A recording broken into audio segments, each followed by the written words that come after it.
तो बच्चों, आज हम लोग उत्तर प्रदेश बोर्ड परीक्षा 2024 में भौतिक विज्ञान प्रश्न पत्र संख्या 346 FY में पूछे गए कुछ महत्वपूर्ण आंकिक प्रश्नों को हल करेंगे। तो ये पहला प्रश्न आपके स्क्रीन पर दिख रहा है। दिए गए परिपथ में 5 मिली एम्पियर धारा प्रवाहित हो रही है। प्रतिरोध R का मान ज्ञात कीजिए। प्रतिरोध R, ये वाले प्रतिरोध को पूछ रहा है। यहाँ पर आप सर्किट में देखेंगे तो यहाँ पर एक पीएन संधि डायोड है और ये पीएन संधि डायोड आपका ये प्लस वाला बैटरी का सिरा इधर से ही जा रहा है और ये प्लस वाला इसका पी वाला जुड़ा हुआ है, यानी कि ये फॉरवर्ड बायस में है, फॉरवर्ड बायस में है। इसलिए क्या होगा कि ये जो है इसका इतना पोटेंशियल ड्रॉप हो जाएगा यहाँ पर, यानी कि अगर 1.5 वोल्ट की बैटरी है 1.5 वोल्ट की, तो ये जो 1.5 वोल्ट है उसमें से आधा वोल्ट यानी 0.5 वोल्ट इस डायोड पर खर्च होगा और बाकी का जो 1 वोल्ट बचेगा वो इस R ओम प्रतिरोध पर खर्च होगा। यानी इसको सॉल्व करने के लिए आपको जो डेटा दिया है कि इस परिपथ में धारा बह रही है कितनी, 5 मिली एम्पियर, तो यहाँ पर जो धारा बह रही है वो कितनी है, 5 मिली एम्पियर है। तो अब हम क्या करेंगे, अभी हमने समझा था कि यहाँ पर ये 1.5 वोल्ट की बैटरी है जिसमें से आधा वोल्ट इस पीएन संधि डायोड पर खर्च हो रहा है और 1 वोल्ट इसके अक्रॉस खर्च हो रहा है R ओम प्रतिरोध के। तो ओम के नियम से, ओम के नियम से क्या हो जाएगा, इसकी थिकनेस को थोड़ी कम कर लेते हैं। ओम के नियम से किसी भी प्रतिरोध R के सिरों के बीच विभवांतर V वो बराबर होता है उस प्रतिरोध में प्रवाहित धारा I तथा उस प्रतिरोध के मान के गुणनफल के। इसलिए इस प्रतिरोध R में प्रवाहित धारा कितनी है, 5 मिली एम्पियर, यानी 5 मिली एम्पियर और R का गुणनफल किसके बराबर होगा, जितना इसके सिरों के बीच में विभवांतर है, और विभवांतर कितने का है, 1 वोल्ट का है। इसलिए V के जगह पर 1 आ जाएगा, I के जगह पर 5 आएगा, लेकिन मिली एम्पियर है इसलिए 5 मिली एम्पियर को एम्पियर में बदल करके 5 गुणे 10 के घाते -3 रखेंगे और इंटू R। इस प्रकार से R का जो मान आएगा वो 1/5 इंटू 10⁻³ आएगा और ये 10⁻³ ऊपर जाएगा तो कितना हो जाएगा, 1000/5 यानी कि 200 ओम। यानी इसमें जो R का मान होगा कितना होगा, R का मान जो पूछा है वो 200 ओम होगा। इस प्रकार से जो अगला प्रश्न है उस पर चलते हैं हम। अगला प्रश्न यह है, विस्थापन धारा क्या है। तो ये तो कॉन्सेप्चुअल सवाल है, लेकिन इसके साथ में एक आंकिक प्रश्न जोड़ा है। 25 मेगाहर्ट्ज आवृत्ति की एक समतल वैद्युत चुंबकीय तरंग निर्वात में x अक्ष के अनुदिश गतिमान है। इसमें क्या महत्वपूर्ण है कि ये जो है इसकी आवृत्ति कितनी है और ये किस अक्ष के अनुदिश गतिमान है। निर्वात में किसी बिंदु पर वैद्युत क्षेत्र कितना है, E बराबर 6.3 J कैप वोल्ट प्रति मीटर है। इसी बिंदु पर यानी इस बिंदु पर जहां पर इसने E का मान इतना बताया है, चुंबकीय क्षेत्र B का मान और दिशा क्या होगी ये पूछा जा रहा है। तो इसको हल करने के लिए आपको कॉन्सेप्ट ये जो है S बराबर या S वेक्टर बराबर E क्रॉस B ये आना चाहिए।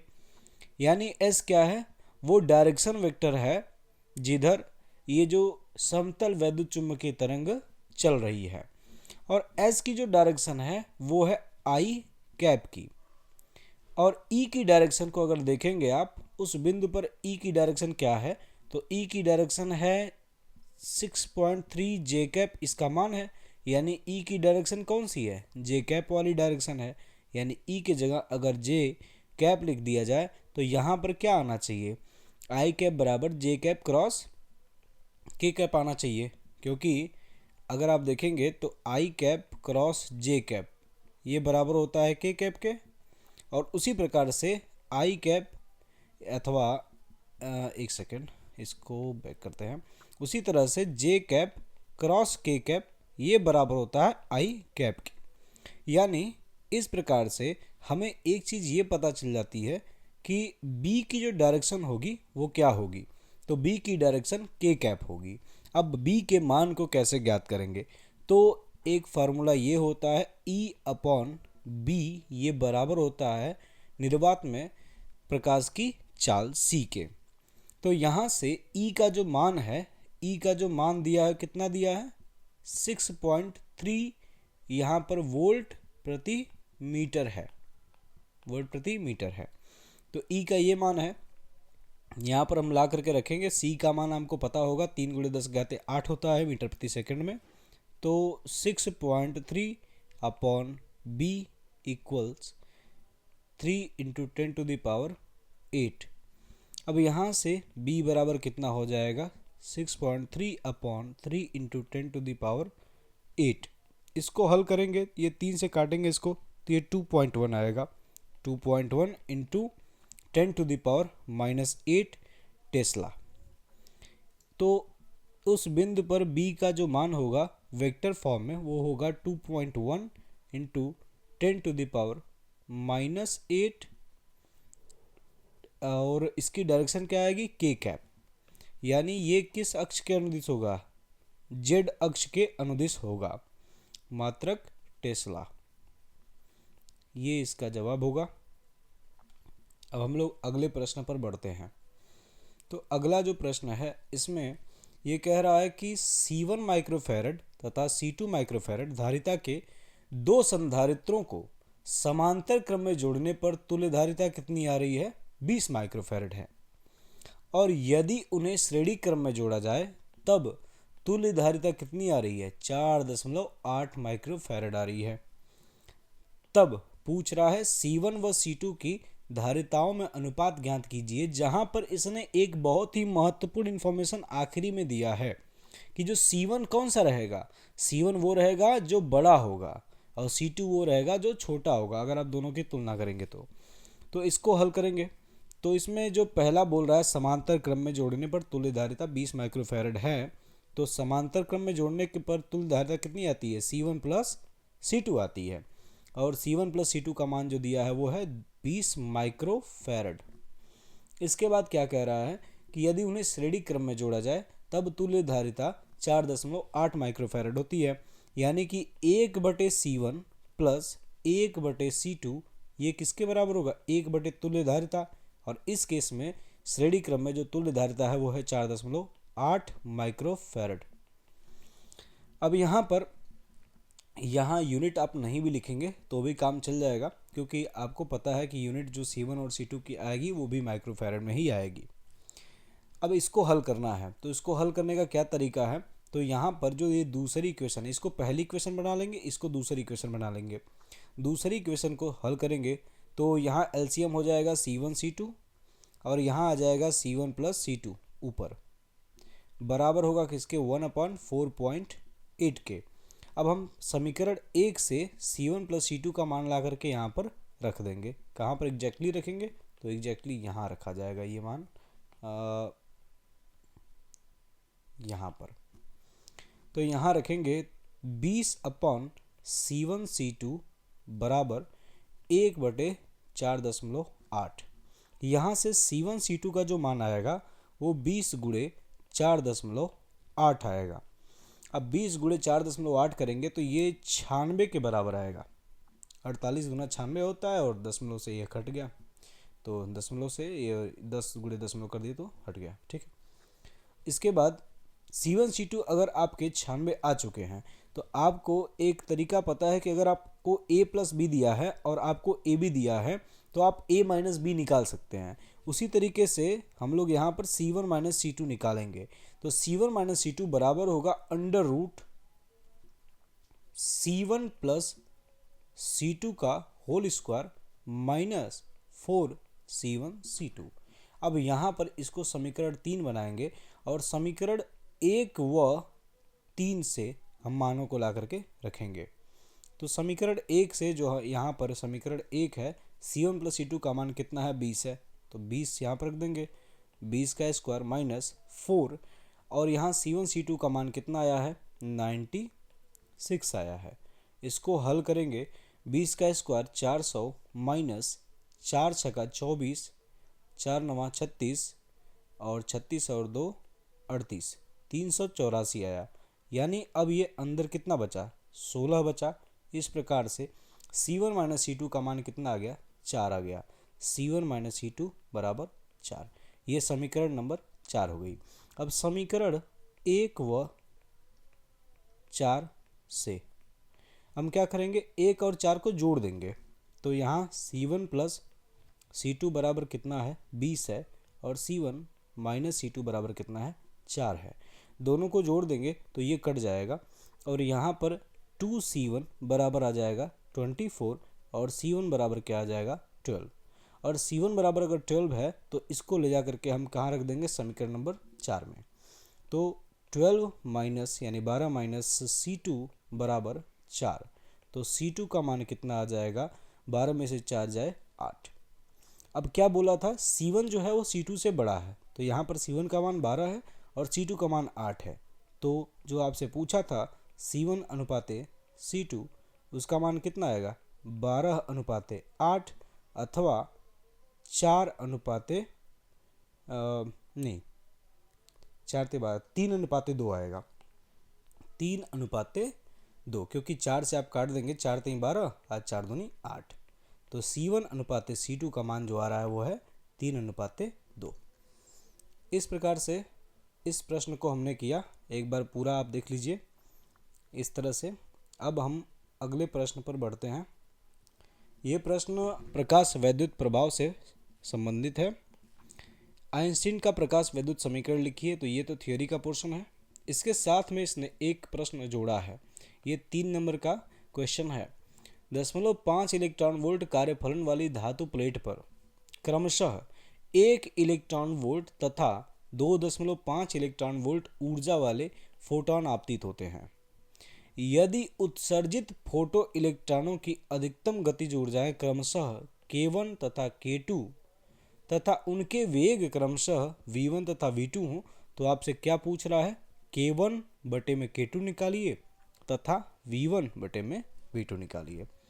अब ये सवाल कैसा है कि इसमें आपको ये जानकारी है कि गतिज ऊर्जा या अधिकतम गतिज ऊर्जा KE मैक्स ये बराबर होती है आपतित प्रकाश की ऊर्जा h न्यू माइनस कार्य फलन, इसके बराबर होती है। इसी सूत्र का इस्तेमाल करना है और ये सवाल बहुत ही आसानी से हल हो जाएगा।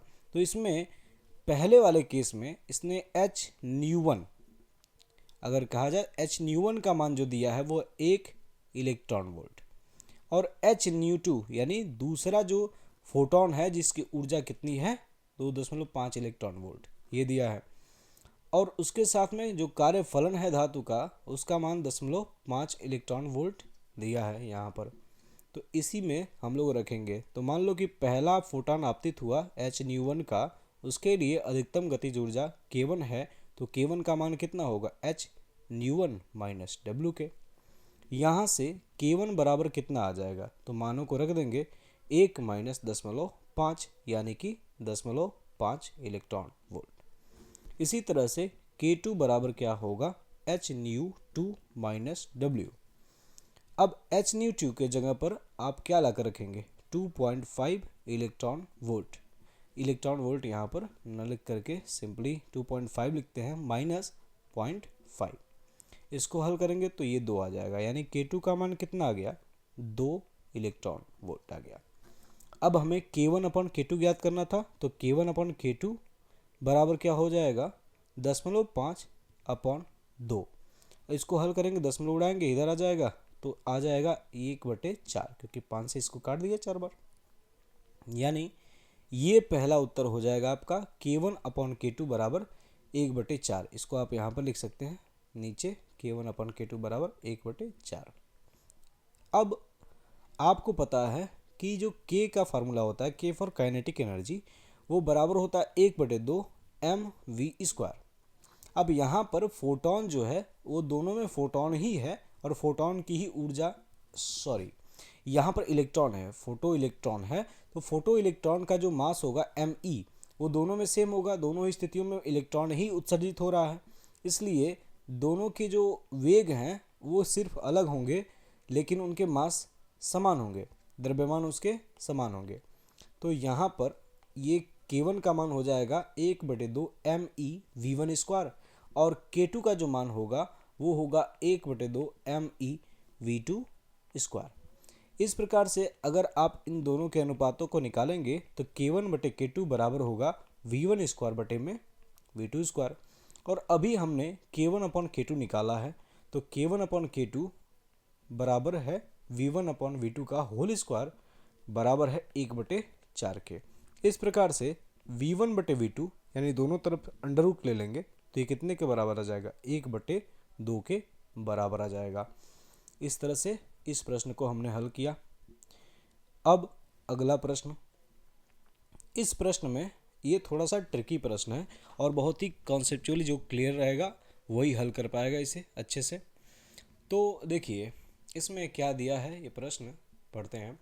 दिए गए परिपथ की सहायता से धाराएं I1, I2 व I के मान ज्ञात कीजिए जब स्विच S को जिस क्षण दबाते हैं तब इनके मान कितना है, तथा S को काफ़ी देर तक दबाते हैं।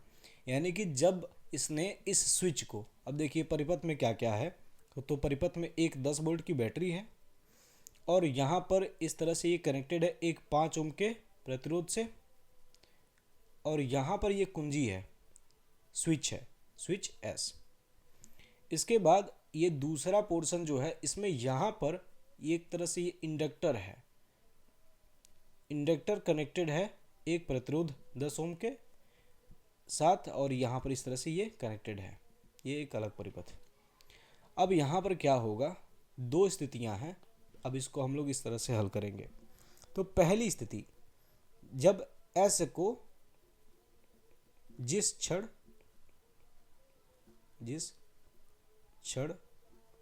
दबाते हैं, तो जिस क्षण दबाते हैं उस क्षण क्या होगा, तो आपको पता है कि ये जो L है यानी कि ये जो कुंडली है इसके अंदर स्वप्रेरण का गुण आएगा और स्वप्रेरकत्व के कारण क्या होगा, अगर इसके अंदर देखा जाए तो इसके अंदर एक प्रेरित विद्युत वाहक बल उत्पन्न होता है E, जिसका मान बराबर होता है L di/dt के।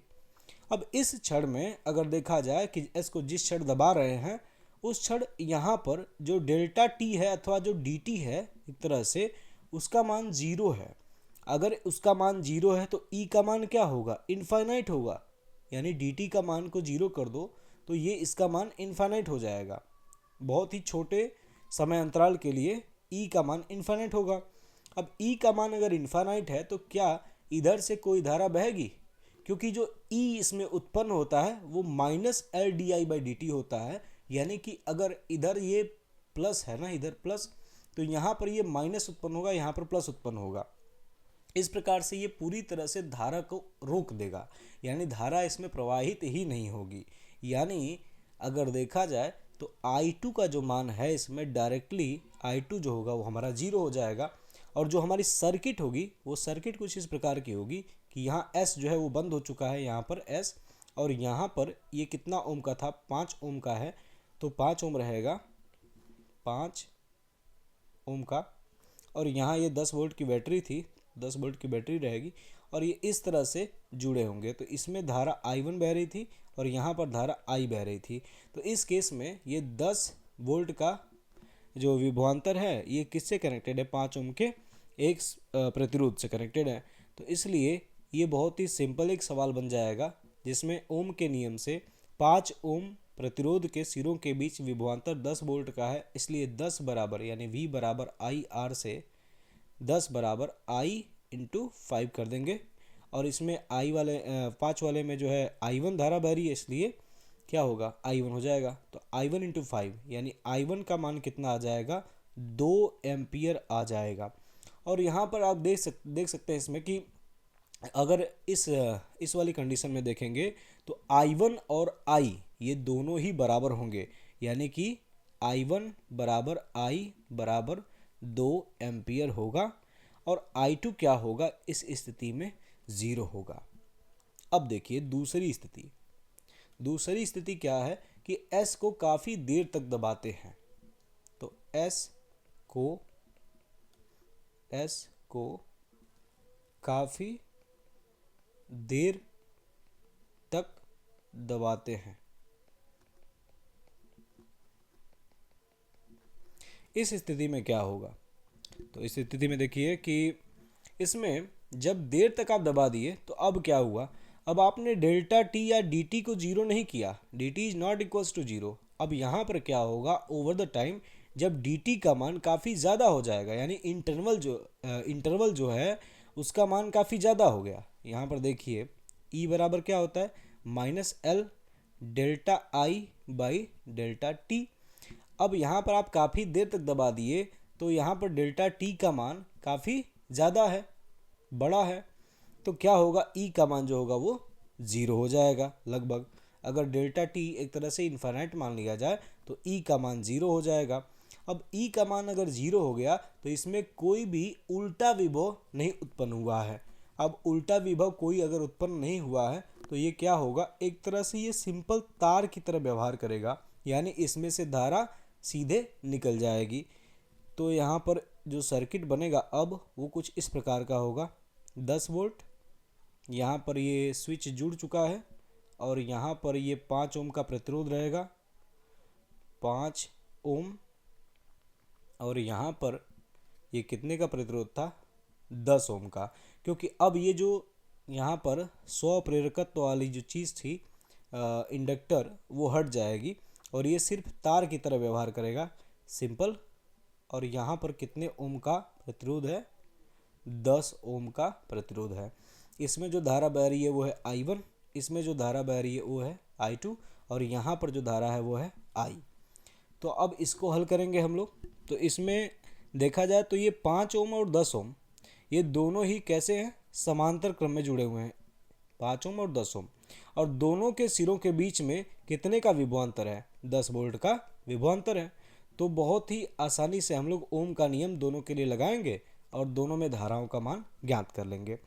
तो V बराबर IR से क्या करेंगे, तो 5 ओम वाले के लिए पहले लिखेंगे, तो 10 बराबर 5 ओम में धारा कितनी है, I1 गुणे R का मान कितना है, 5 ओम, तो I1 का मान कितना आ गया, 2 एम्पियर आ गया है। इसी तरह से अगर आप इसके लिए लिखेंगे, 10 ओम वाले के लिए लिखेंगे, तो क्या हो जाएगा, 10 विभव का मान हो गया बराबर, इसमें धारा कितनी है, I2 है, इनटू प्रतिरोध कितना है, 10 ओम। इस तरह से I2 का मान कितना हो जाएगा, 1 एम्पियर हो जाएगा। और I1 और I2 के मान क्रमशः जब आ चुके हैं 1 एम्पियर और 2 एम्पियर, तो आपको पता है इस बिंदु पर, कहाँ पर मैं कह रहा हूँ, देखिए इस बिंदु पर किरचॉफ के संधि वाले नियम से देखा जाए तो यहाँ से I1 आ रही है और यहाँ से I2 आ रही है और यहाँ से I निकल रही है, तो संधि के नियम से